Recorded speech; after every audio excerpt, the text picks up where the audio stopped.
My wedding is coming up, and my mom has been campaigning hard for her husband, my stepdad, to be the person to walk me down the aisle. I already asked my paternal grandparents.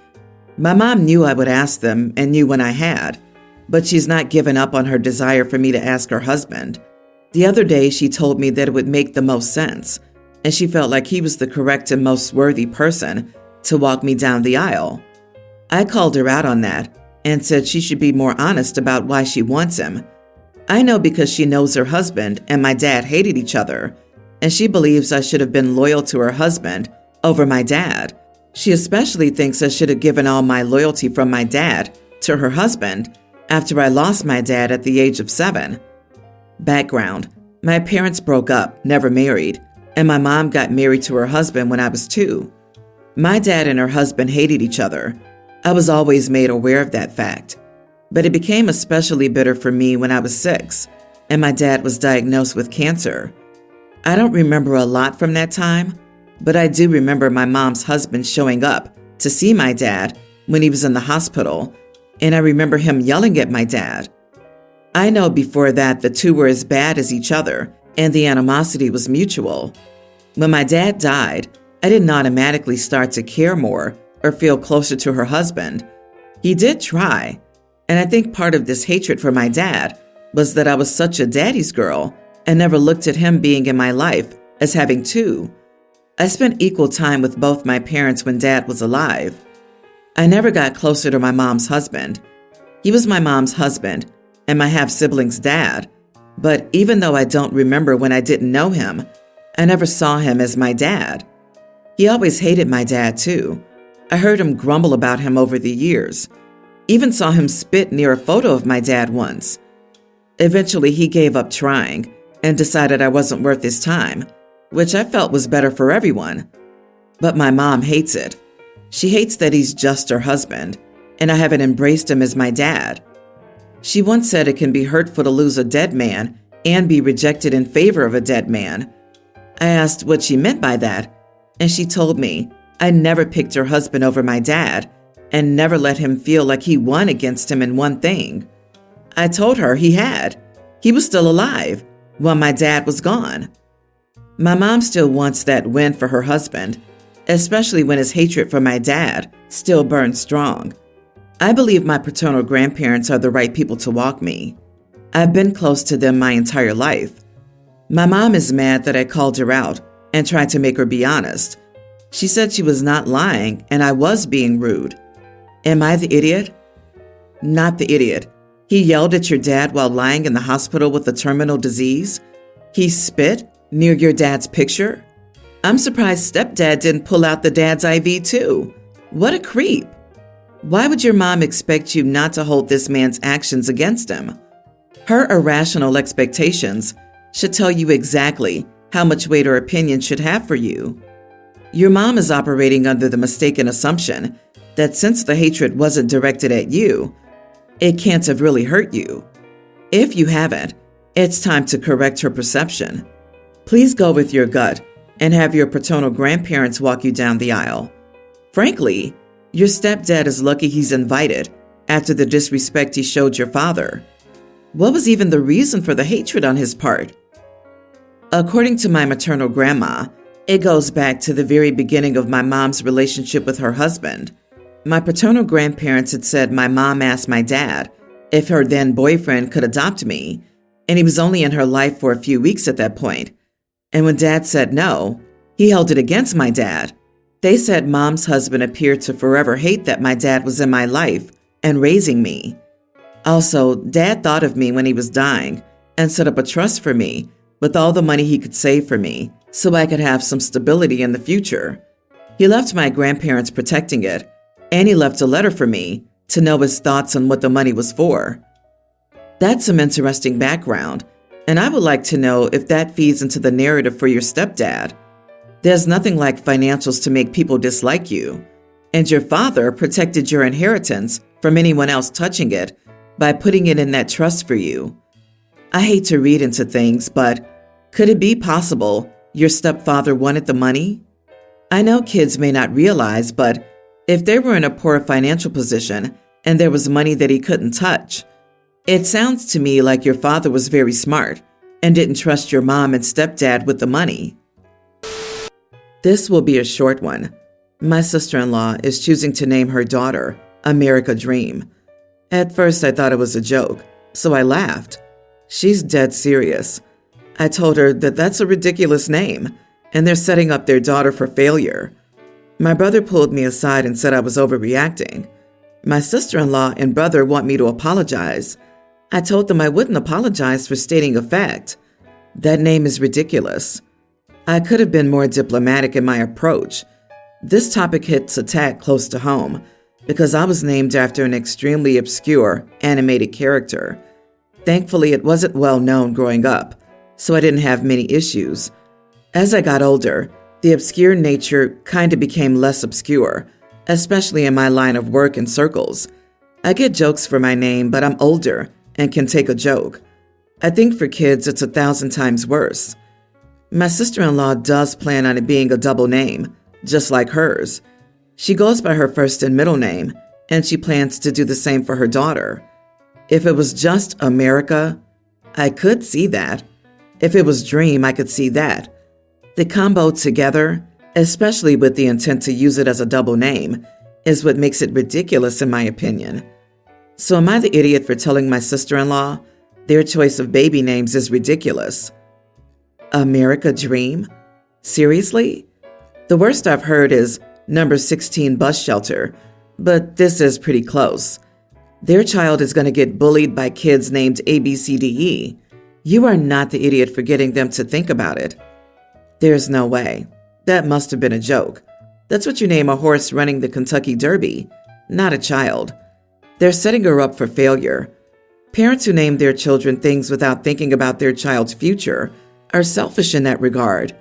If sister-in-law's child wants to change their name in the future, I would not be surprised. I'm a teacher. I taught a baby girl. My daughter had a classmate named God's Gift. They were both highly troubled students. When I met baby girl, she had just gotten in a fight and was coming to my room to turn herself in. Some people need a reality check with names. Yeah, children aren't pets. You don't just pull a name out of a hat. They have to live with that name for at least 18 years, which is 18 years of bullying, harassment, and more. I've seen people who do hiring say it's a huge disadvantage to have a name like that. If there are thousands of candidates, they just pick the ones with the easy names to even review. They'll pick the easy name if it's down to 2 perfectly identical candidates, except for names. My 40 female, daughter 22, Rita, is pregnant, and she's almost 20 weeks along and just told me a few days ago. Rita moved back in with me and my husband, her stepdad, when the place she was renting with her boyfriend, 22, and a former roommate fell through. Rita and her boyfriend are still together and decided to keep the baby. The boyfriend lives about an hour and a half away. Anyhow, Rita does absolutely nothing. She doesn't work or go to school. She'll watch TV until 5 to 6 a.m. and then sleep until 1 to 2 p.m. most days. Only cleans her room when I tell her to. She doesn't wash dishes or laundry or take out the trash. When I try to talk to her, she starts crying and screaming that I hate her, that I'm trying to stress her out, and she can't deal with it. My other young adult kid is in college full-time and works part-time. They were raised with the same rules and expectations. I tried telling Rita she was having a baby soon and needed to grow up. Cue more crying and screaming. She literally throws herself on the floor and sobs. She needs to get her act together to take care of the baby and be a decent parent. That the baby is hers, not mine, and her and her boyfriend's responsibility to raise and provide for. She needs to go to school or work and apply for daycare vouchers and any assistance. She needs to pull her head out of the sand and do something with her life. I had kids young, but I also went to school part-time for several years to achieve my goals. These conversations always end with Rita on the floor, crying and screaming, and basically throwing a tantrum. The only time she does anything is when either I force her to or her boyfriend picks her up. Otherwise, she'll go 4 to 5 days without showering or changing clothes. I've told her before that has to stop. I love her, but I'm not raising her baby or caring for her like a child. She knows what's right and expected of her. Rita says I'm the idiot because I'm turning my back on her and my grandchild, and if they suffer, it's my fault because I have the ability to give them a good life and home with plenty of stability, but I'd rather make her struggle. I'd never let the baby go without. Am I the idiot? Not the idiot. She's going to either have to step up or give the baby up for adoption. After making sure she's physically healthy, you should help her get into therapy. She's clearly having a tough time figuring out how she's going to make it in this world with the responsibility of a child. Being a supportive parent to her and a grandparent to the child does not mean giving them everything. But you can support your daughter to become more independent. A support group and therapy are a good starting point here. I've suggested therapy to Rita many times. She balks and rolls her eyes at any suggestion she's less than perfect. Her boyfriend is not a bad guy, but foolish with money. He's currently living with his dad, but he decided to get a fancy car and a new phone, which eats up about half what he makes monthly, so he can't even afford to help support them. Then it's tough love time. She's a full-blown adult and lived independently with the boyfriend before getting pregnant. You allowed her to move back in, and she abuses the privilege. She doesn't have a job tying her down locally, so it's time to move in with her boyfriend, the baby's father. Also, it's time for the boyfriend to sell his car and step up. OP, you can't rescue her, and we're at the point where being codependent will cause you long-term heartache. I'm in a tough spot right now, and I feel guilty about recent events. About 2 months ago, I had to go out of town for an important work trip, leaving behind my beloved cat, Whiskers. Since I couldn't take him with me, I asked my sister, who lives nearby, if she could take care of him temporarily. She agreed, and I felt relieved knowing that Whiskers would be in good hands. Fast forward to last week when I returned from my trip. I contacted my sister to make arrangements for Whiskers to come back home. Shockingly, she refused to return him, claiming that my apartment was too small for him and that he was better off with her. I was taken aback and didn't know how to respond initially. To give some context, my apartment isn't huge, but it's certainly suitable for a cat.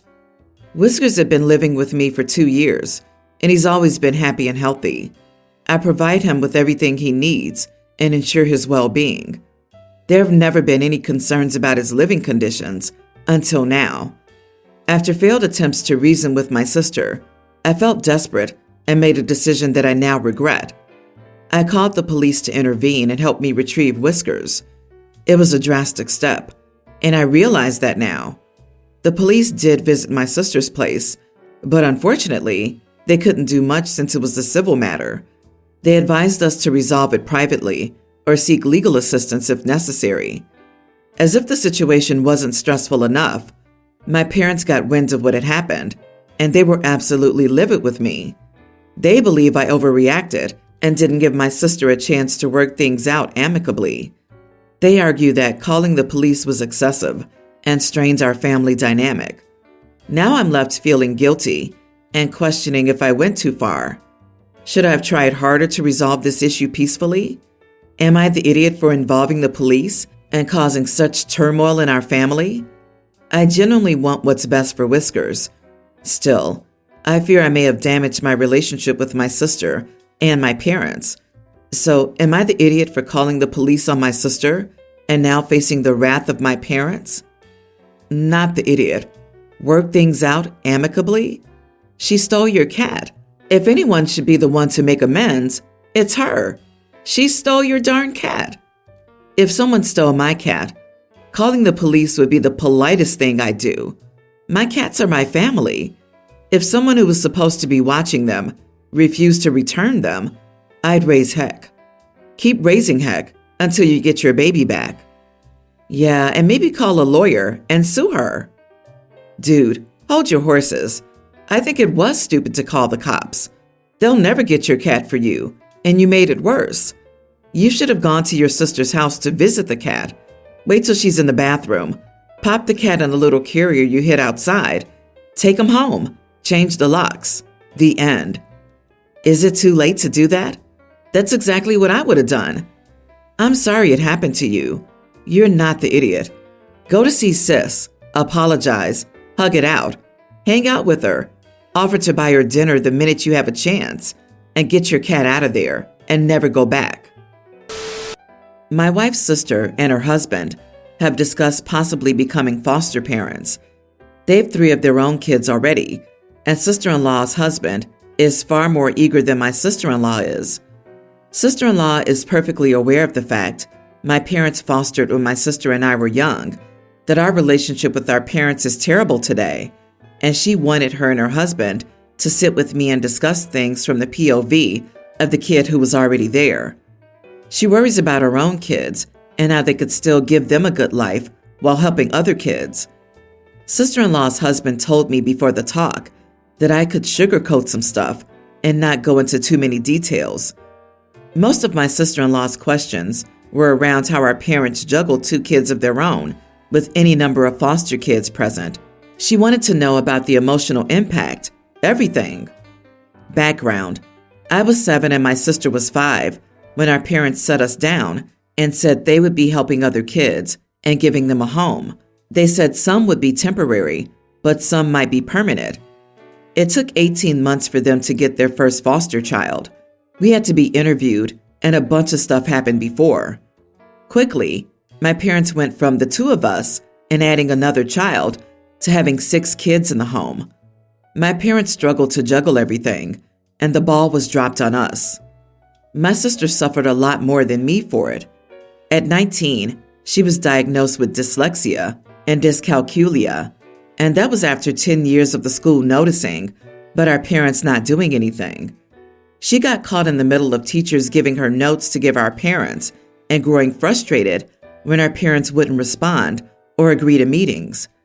While our parents would say they would go, would forget, Mom would ask to be reminded, but then become annoyed at being pestered about it. My sister gave up after more than a year of feeling like she was in trouble everywhere. She also never finished high school because her grades were so bad. I have asthma, and sometimes my needs weren't met very well.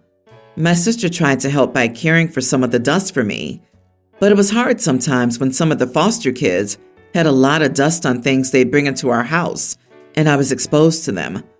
Our parents would always say the house was clean or a little dust wouldn't be too bad, but my asthma is more dust sensitive. The relationship with my parents was almost entirely broken by the time we hit our teens. It never recovered. My sister-in-law and her husband heard many of these details and more in some of my answers. I explained some can make it work, but the damage can't always be reversed if you can't, and your bio kids are the ones the ball is dropped on. My sister-in-law's husband accused me of trying to turn them off fostering and said I was preying on sister-in-law's fears. He said I had no reason to give out so much information. Am I the idiot? Not the idiot. Absolutely not. He's asking you to lie and being pretty selfish, to be honest. The most important and vulnerable people in this scenario are the kids. Your honesty is definitely in their best interest. I bet after, sister-in-law has divorce papers prepped and ready to go. Oh yes, OP. Please tell us all about your experience, but only tell us the good part, because I want my wife to only hear the good part so she can make important life decisions that I want her to make with insufficient information. So she can be blindsided and upset that nobody ever told her what might happen. And then we can blame you when it potentially goes horribly wrong. LOL, I would have also taken it a step further and let sister-in-law know that her husband wanted OP to sugarcoat her responses. In for a penny, in for a pound. However, what is his end game? Does he just want the money from the system while his wife does all the work? Is he an involved father with his own kids? Does someone he works with foster children? Or does he want the attention and for everyone to think he's a saint? Your brother-in-law is being sketchy as heck.